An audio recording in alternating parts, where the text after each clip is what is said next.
resolute action.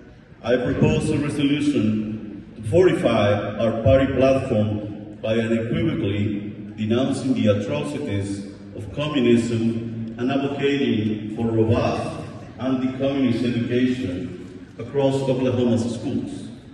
This initiative is not merely a policy stance, it is a technical and moral imperative to safeguard these foundational principles of individual liberty, free markets, and limited government that define our nation. Communism is not an abstract ideology, but a proven destructor of human potential responsible of over 100 million deaths and systemic oppression across the globe.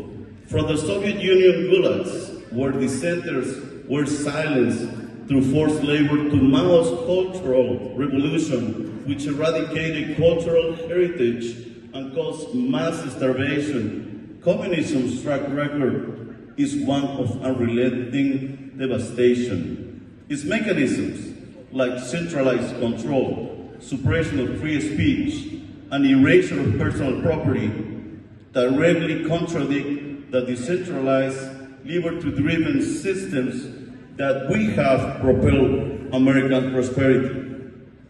On my personal experience, underscores this truth.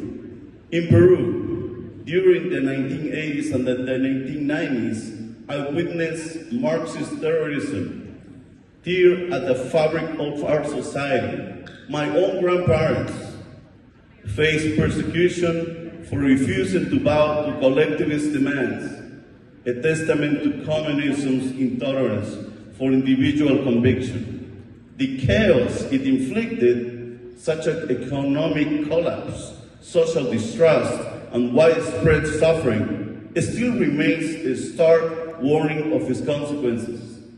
Yet, a troubling trend threatens our future here.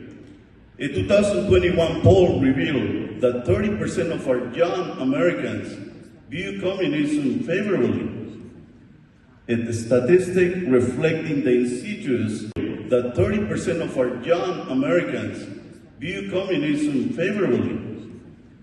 A statistic reflecting the insidious spread of revisionist narratives in our own education system. These narratives downplay communism failures while glorifying its rhetoric, creating a dangerous knowledge gap among our youth. To counter this, our resolution mandates a curriculum rooted in empirical evidence, such as case studies of communist regimes, economic stagnation, like the Soviet Union GDP's per capita lagging behind the West by 50% in the 1980s. Another evidence is the human rights abuses, such as over 20 million deaths under Stalin's purchase. By integrating primary sources, like myself, such as survivor testimonies and declassified archives, we can ensure the students grasp the quantifiable cost of collectivism. This resolution is a proactive defense of Oklahoma's values.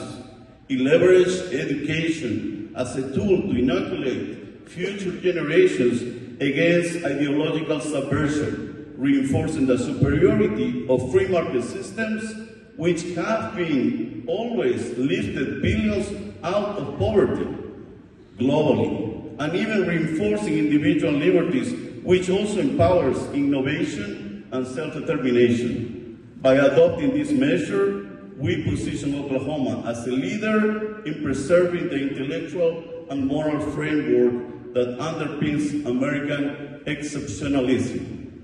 The time to act is now. Support this resolution to denounce communism's toxic legacy and implement anti-communist education here. Let us equip our youth with analytical tools to defend freedom and ensure Oklahoma remains an unyielding bastion of liberty. Thank you.